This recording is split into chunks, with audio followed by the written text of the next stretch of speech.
Сәлеметсіңдер ме, балалар? Бүгінгі тақырыбымыз кітаптың 117 бетіндегі берілген санның процентін табу деген тақырып. Бұл тақырыпты түсіндіру үшін бірден мысалға көшейік. Мысалы, мынандай мысалдар болады. Алманың 85% су болса, 4 килограмм алманың құрамында неше килограмм су бар деген есепке келсек. Осы есепті шешу үшін бұл бірінші есебіміз.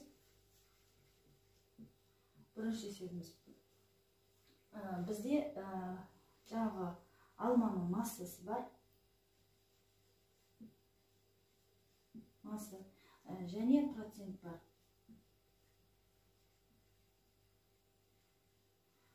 Бізде жалпы берілген 4 килограмм алма.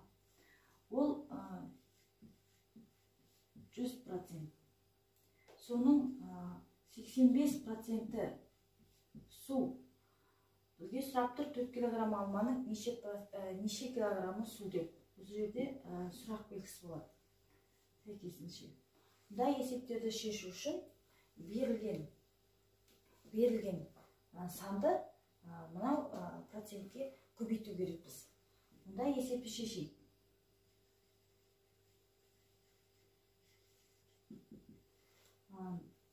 4 көбейту 85%. Осы жерде 4 болса сан, 85 деген ол процент. Санды процентке бірден көбейте алмаймыз. Екеуі екі түрлі шама. Сол үшін біз өткен тақырыпта үйрендік 85%-ті бөлшек санға айналдыруды білеміз. Яғни қайтеміз, процент белгісінің алдындағы санды біз 100-ге бөлеміз. Сол кезде ол бөлшек санға айналады. Сонымен 4 көбейту 100-ден 85. Арғарайғысы жеңіл, біз жай бөлшектерді көбейтуді үйренгенбіз. Сол бойынша қысқартуға келсе, бірінші қысқартып тастаймыз. Орында 25 қалады, 85 пен 25 қысқарады, орында 5, мына жерде 17. Сонымен шешім 5-тен 17. 5-тен 17 қалды. Бұл бұрыс бөлшек. Бұрыс бөлшекті аралас санға айналдыруды білеміз. Сонымен 17-дің ішінде 5-тен 3 бар. Арғарай 2 қалды қалады. Арғарай 10-дық бөлшек айналдыру үшін астына да бөліммен алдына да 2-ні көбейтіп жібереміз. Сонда 3,4. Соны бірден 10-дық бөлшекпен жазып кете аламыз. Сонымен бұл есептің жауабы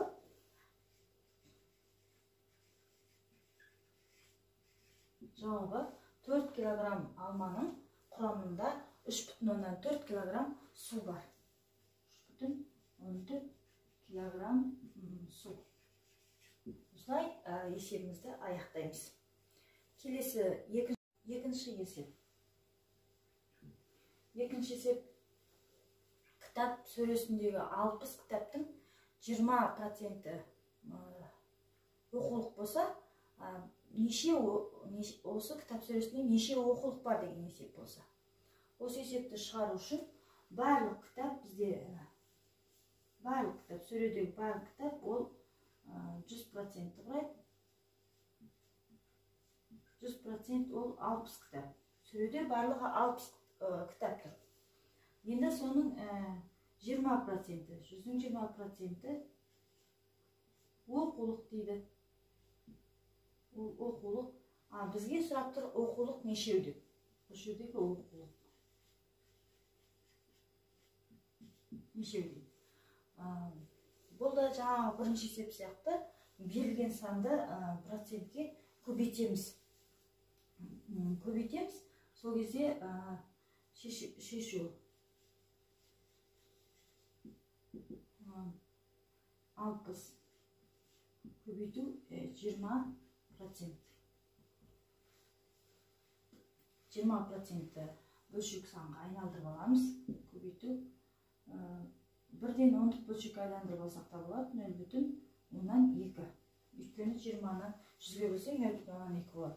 Ары қарай көбейтеміз 2-ні 6-ға көбейтеміз 12. 12 оқулық бар. Болды. Осылайда шешуге болады. Бірден 10-дық бөлшек арқылы. Ары қарай үшінші есеп. үшінші есепте біз осындай, мысалы кез келген бір санды алайық, мысалы 45 санының 20 проценті неше десек, 45-тің 20% табу керек. Осыны біз қолымызда, телефондарымыздағы әлде басқа да калькуляторлар арқылы қалай табу, есеп шот арқылы қалай табуға болады, есептеу машинасы деймін. Онда біз кнопкалардан 4-ті басамыз, 5-ті басамыз. Бізде амал көбейтуді басамыз. Сосын 2-ні ретімен 20 қой бізге керек, 0 басамыз. Көбейту амалын орындаймыз, бірақ міндетті түрде біз осы процент белгісін басып кету керекпіз. Процент белгісін бассақ, сонда 45-тің 20% шығады. Яғни 45-тің 5-тен 1 бөлігі деген сөз ғой. Ол 9 шығуға тиіс. Солай өздерің үйде калькулятор арқылы есептеулеріңе де болады.